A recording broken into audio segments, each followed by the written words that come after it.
lo vamos a saber de voz de la penalista Romy Chang, con quien estamos vía Zoom y a quien le damos la bienvenida. Doctora Romy Chang, muy buenas noches, bienvenida a Perú 21.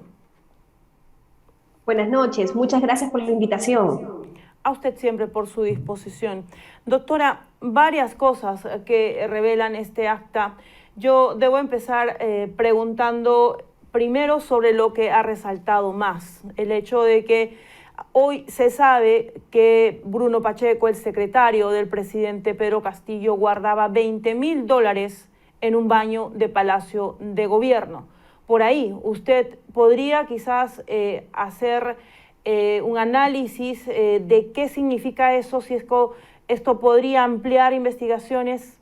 La escuchamos. Sí, por supuesto. Esto podría generar nuevas pistas para el Ministerio Público en el marco de las investigaciones que ya viene realizando. ¿Por qué? Porque no es usual pues encontrar tanto dinero en efectivo en un ambiente de trabajo, o sea, ni siquiera en la casa del señor Pacheco, sino en un baño, ¿no? Esto pues podría dar lugar a indicios del delito de lavado de activos. Es un delito bastante grave que se sanciona con una pena que va de 8 a 15 años, y que podría pues prosperar en caso que el señor Pacheco no lograse establecer la legalidad de este dinero. Él, claro, ha mencionado, conforme se recoge en el acta fiscal, que su sueldo es de 25.000 soles y que el dinero que tenía ahí era producto del ahorro que él venía realizando de sus ingresos. Sin embargo, eso va a tener que ser establecido con una pericia de un especialista en la materia, porque todos sabemos que no se puede ahorrar la totalidad de los ingresos que uno percibe al mes. Hay cierto monto que tiene que destinar para sus gastos diarios, ¿no? Entonces la pregunta es, si restamos ese monto de dinero que él destinaba para sus gastos diarios, ¿realmente la cuenta da lugar a un ahorro de $20.000 que se tendrían en un baño de efectivo, ¿no? Y eso lo va a tener que establecer la Fiscalía.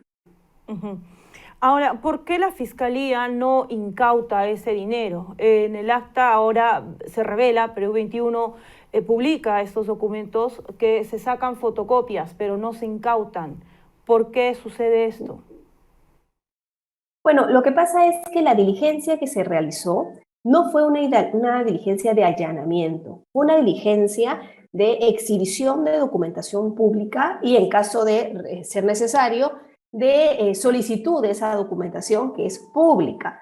El fiscal pues no pensó probablemente que iba a encontrarse con una cosa como esta, ¿no? Sin embargo, yo sí ahí discrepo del criterio que tuvo la Fiscalía, porque ya en el marco de la diligencia, a mí me parece que si se encuentra, por ejemplo, un arma, o si se encuentra, como en este caso, bienes que podrían ser o podrían provenir de la comisión de un delito, yo creo que la Fiscalía sí está posibilitada para realizar una incautación y, claro, ¿no? Luego de que se establezca que es legal el dinero, se pueda proceder a devolverlo, ¿no? Entonces, bueno, sin embargo, ha sido el criterio que ha tenido el fiscal en ese momento y probablemente esa es la razón por la cual no se lo ha llevado. Ahora, doctora, si bien la diligencia y también la denuncia o el pedido de la Procuraduría no es por lavado de activos, es por tráfico de influencias, usted en la primera interrogante responde eso, que podría responder a indicios de lavado de activos. ¿Se puede empezar una investigación por un delito y en el camino con mayores indicios o mayores pruebas cambiar la figura penal? Sí, por supuesto, porque aquí estamos hablando justamente de diligencias preliminares que tienen por objetivo recabar todos los elementos que puedan servir para establecer o no la comisión o la realización de delitos. Inicialmente la fiscal, el fiscal en este caso, puede partir de una presunción respecto de qué delitos habría, y el fiscal ha partido de la presunción del delito de tráfico de influencias, pero eso no significa que, a la luz de lo que se vaya encontrando, se puedan ampliar nuevos delitos y ya se formalice investigación, que ya es un acto más formal donde la Fiscalía ya identifica elementos probatorios por los delitos que si el fiscal considera se habrían cometido a la luz de las pruebas encontradas. Ahora, el secretario del presidente dice lo siguiente, que quizás nos parecen frases para titulares o hasta nos causa como que risa, pero en este caso, tratándose de delitos, ¿no? Podría ser rasgo para la Fiscalía cuando Bruno Pacheco dice me estoy retirando y me estoy inmolando por el presidente. ¿Esto podría ser un rasgo o no podría ser tomado en cuenta por la Fiscalía? Bueno, definitivamente la Fiscalía va a tomar todos los elementos que estén a la mano, ¿no? Y yo creo que del dicho del señor Pacheco surge algo preocupante, ¿no? Porque uno se inmola, uno se sacrifica cuando hay otra persona que ha hecho algo malo y no se quiere contar y yo me sacrifico por ella. Y el que el señor Pacheco haya dicho yo me estoy inmolando por el presidente de la República, de alguna manera podría dar a entender que el presidente sí sabía de todos estos hechos y que se está sacrificando para que el presidente no se vea expuesto. Por eso creo yo que el Ministerio Público en su conjunto tampoco podría descartar una posible participación del presidente Castillo en todos estos hechos, ¿no? Eso, por supuesto, yo creo que va a ir surgiendo a lo largo de la investigación, ¿no? Y claro, va a ir surgiendo cuando probablemente vayan a declarar las personas también que están, que circulan o que están alrededor, ¿no es cierto?, de todo lo que ha ocurrido, y cuando se pueda saber un poquito más sobre qué es lo que realmente ha pasado, ¿no? Y esa es la razón también por la cual la Fiscalía de la Nación tiene una investigación abierta, incluso contra uno de los ministros, por el tema de los ascensos en la policía, en los militares, ¿no? Entonces, yo creo que son dos frentes que se tienen en este momento, los frentes para los altos funcionarios, en donde eventualmente se podría incluir al presidente Castillo, y el otro frente que abrió la Fiscalía Anticorrupción contra funcionarios de menor nivel, como es el caso del señor Pacheco. Dependiendo de lo que se encuentre, ambos frentes podrían unificarse a nivel de la Fiscalía de la Nación y nada descarta que se pueda incluir también al presidente de la República, sobre todo a la luz de lo que, entre broma y chiste, viene indicando su propio secretario general. Ajá. Ahí recordamos otro rasgo más, de que hasta ahora el presidente no ha aceptado la renuncia y que no tiene reemplazo. Pero aquí hay otro hecho que también resalta, doctora, que el secretario del presidente primero renuncia por Twitter. Minutos antes, renuncia por Twitter, y minutos después aparece en Palacio de Gobierno físicamente e ingresa a las instalaciones de Palacio de Gobierno. Y es ahí donde la Fiscalía interviene y lo encuentra él. Y además, una hora antes que llegara el Ministerio Público. En esa hora, ¿cómo la Fiscalía puede probar que se ha podido quizás obstaculizar con la justicia? Tome en cuenta también, doctora, de que no ha querido entregar su teléfono porque no lo tenía. Entonces, que haya estado una hora antes, que no haya querido entregar su teléfono, ¿podría significar algo para el Ministerio Público? Bueno, nuevamente, ¿no? Más elementos que la Fiscalía puede valorar. Sin embargo, sobre ese punto específico, debemos tomar en cuenta que el investigado también, según lo que establecen nuestras normas y según este principio llamado el derecho a la no autoincriminación, a no dar pruebas o no decir cosas que lo puedan acusar a uno mismo, o sea, que lo puedan incriminar a uno mismo, es que de alguna manera sí se permite, o sea, no se le puede obligar al señor Pacheco a que entregue documentación que acredita su responsabilidad penal, ¿no? Por esa razón es que el fiscal tampoco no puede denunciarlo por un tema de obstrucción a la justicia, por el solo hecho de que él no quiere entregar su celular, sobre todo si es que él no lo quiere entregar porque sabe que se van a encontrar elementos probatorios en su contra, ¿no? Entonces, bueno, ahí pues no hay nada que el Ministerio Público pueda hacer, pero lo que el Ministerio Público sí puede hacer es acudir a las otras personas con las que él se ha estado comunicando. Por ejemplo, con el jefe de SUNAT. Por ejemplo, con las personas que revelan que él ha estado cursando WhatsApps. E incluso puede pedir un reporte de llamadas telefónicas a los operadores de telefonía móvil, ¿no? Entonces, hay ciertas fórmulas que el Ministerio Público puede seguir para poder recuperar la información. Pero lamentablemente, sí es verdad, de alguna manera no se le puede obligar al señor Pacheco a que le entregue su celular. ¿En qué caso sí se podría hacer, por ejemplo, allanamientos, ¿no? Es decir, lacrado e incautación? ¿En qué caso sí? Eso se puede hacer y el Ministerio Público puede optar por ello también en caso que se haga un pedido formal al Poder Judicial y el Poder Judicial autorice ese allanamiento.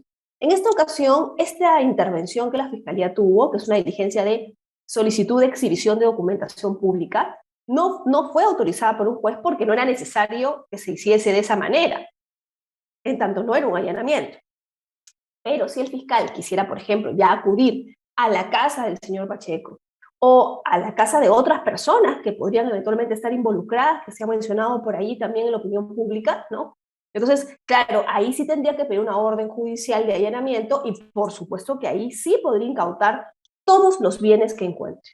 En este momento, con todo eso que usted ve en este panorama, una hora antes ir renunciar por Twitter, ir una hora antes, no entregar el teléfono, se encuentran estos elementos. ¿Usted cree que el Ministerio Público tiene los requisitos para pedir, solicitar al Poder Judicial una incautación, un allanamiento? ¿Cuál sería esa figura? ¿Tiene los requisitos? Claro, sería una incautación, ¿no? Una diligencia de incautación y allanamiento, por supuesto, ambas cosas. El poder allanar un inmueble y sacar todos los bienes que considere relevantes para la investigación. Yo la verdad pienso que sí, es más, creo, me sorprende un poco que hasta ahora no tengamos novedades y que hasta ahora el Ministerio Público no haya conseguido esa orden, o que si la ha pedido, bueno, que el Poder Judicial no la haya otorgado. Porque hay algo que tenemos que recordar. Mientras más horas pase, más difícil va a ser reconstruir el hecho. Más difícil va a ser encontrar las pruebas.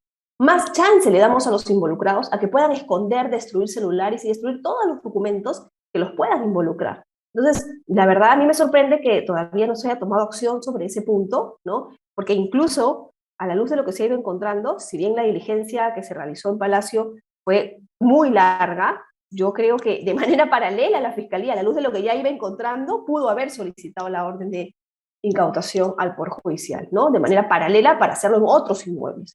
Pero bueno, finalmente es el ritmo y la pauta que marca el Ministerio Público, que es el titular de la acción penal, y bueno, esperamos, pues confiamos, creo yo, todas y todos los peruanos en que la investigación se va a hacer con bastante acuciosidad para que realmente, si existe alguna responsabilidad penal, esta pueda encontrarse y sancionarse como debe ser. En la misma línea, doctora, ¿por qué no está detenido en ese momento Bruno Pacheco? Igual tendría que pedirse una detención porque tomando en cuenta que todavía el gobierno está en el poder, el presidente que obviamente tenía la línea ascendente de señor Bruno Pacheco, es su persona de confianza, ¿no? Todavía no acepta su carga de denuncia. Instituciones a las que se pretendía dar injerencia también están a cargo de la persona por la quien hablaba el secretario del presidente. ¿Por qué no se da una detención para de esa forma dejar que se investigue sin alterar nada? Porque todavía estarían, ¿no? O le pregunto, en el poder de alterar, de obstaculizar la justicia. Así es, yo creo que esa es otra de las cosas que llama muchísimo la atención en este caso, ¿no? Sobre todo por el patrón de comportamiento que la Fiscalía ha tenido en otros casos, donde más bien con mucha rapidez ha pedido un tema de detención preliminar y posteriormente un pedido de prisión preventiva. En este caso vemos que van un poquito lentos, vemos como que hay algo que no nos termina de, creo yo, encajar a todos, ¿no? Porque en efecto, tanto el señor Pacheco sigue ocupando el cargo, él de alguna manera tiene posibilidad de llegar a ciertos funcionarios con los que se ha venido comunicando, y de ser cierto que ha venido interfiriendo en las labores regulares de la administración pública, por ejemplo, como se decía o se dice, lo hizo en SUNAT, ¿no? Yo creo que ahí sí podríamos hablar de un riesgo de obstaculización de las investigaciones, ¿no? Que sí podría fundamentar, en este caso concreto, un tema de prisión preventiva. Entonces llama la atención que la Fiscalía, en otros casos, donde más bien no hay muchos argumentos para pedir la prisión preventiva, la solicite con tanta rapidez, y en este caso, donde más bien sí vemos esta cercanía con el poder, esta no definición del presidente Castillo en aceptar la renuncia, y que además el hecho de que haya renunciado, pero que sigue entrando a Palacio, muestra que de alguna manera él sigue teniendo acceso a un círculo de poder y a información. Yo creo que aquí sí, más bien llama la atención que en este contexto la Fiscalía no actúe con la rapidez que creo que todas y todos estamos esperando, ¿no? Sigue entrando al Palacio y el señor Walter Ayala también sigue entrando al Palacio. Entonces, eso nos queda bastante claro. Doctora, muchas gracias por su disposición. Termino con esto, por favor, solamente para cerrar. Le quería consultar qué deben hacer. Ya no tiene que ver con el Ministerio Público, ya no tiene que ver con un tema penal, pero sí con las instituciones. Me refiero al Congreso de la República, la Procuraduría, uno en el poder político y otro sí en defensa del Estado. ¿Qué debería hacer paralelamente? ¿O deben dejar al Ministerio Público seguir su curso? ¿Se puede hacer otras acciones? Bueno, directamente a nivel penal, la responsabilidad realmente en este momento está en manos del Ministerio Público, ¿no? Porque la Procuraduría puede empujar, puede hacer pedidos, como de hecho lo hizo en algún momento, presentó una denuncia, ¿no? Dada la inacción del Ministerio Público. Pero quien realmente lleva la batuta, quien es el jefe de la orquesta, quien es el que lidera la investigación, es el Ministerio Público, y son ellos los llamados a actuar con la rapidez que se debe. El Congreso tiene en sus manos otro frente, que es el frente político, es la posibilidad de hablar de algún tema de infracción a la Constitución, para altos funcionarios, de un juicio político, como bueno, de alguna manera lo han venido debatiendo, una posible vacancia y muchas otras alternativas que políticamente se pueden dar. Pero lo cierto es que ninguna de ellas interfiere, ni tampoco puede suspender el trámite y la exigencia de que se abra una investigación penal y que se sancione penalmente si eso corresponde. Entonces yo creo que ambas vías deben ir de manera paralela y actuar con la celeridad que todo el país está esperando. Correcto, muy bien, muchísimas gracias. Doctora, un fuerte abrazo para usted, nos ha ayudado a dilucidar bastante qué sucede. En realidad nos quedamos con esta extraña lentitud del Ministerio Público y además esto que usted nos indica que en paralelo ha podido pedir mayor incautación o una solicitud de orden de allanamiento también. Bueno, vamos a ver qué sucede. Son varias cosas en realidad, una tras otra, que pareciera aquí hay una obstaculización de las investigaciones y no hay colaboración. Imagínense que no lleven su celular, ¿no? No lo tengo. Y ya por ahí el Ministerio Público tiene que hacer una reflexión de cómo se comportaría el investigado. Muchas gracias, doctora.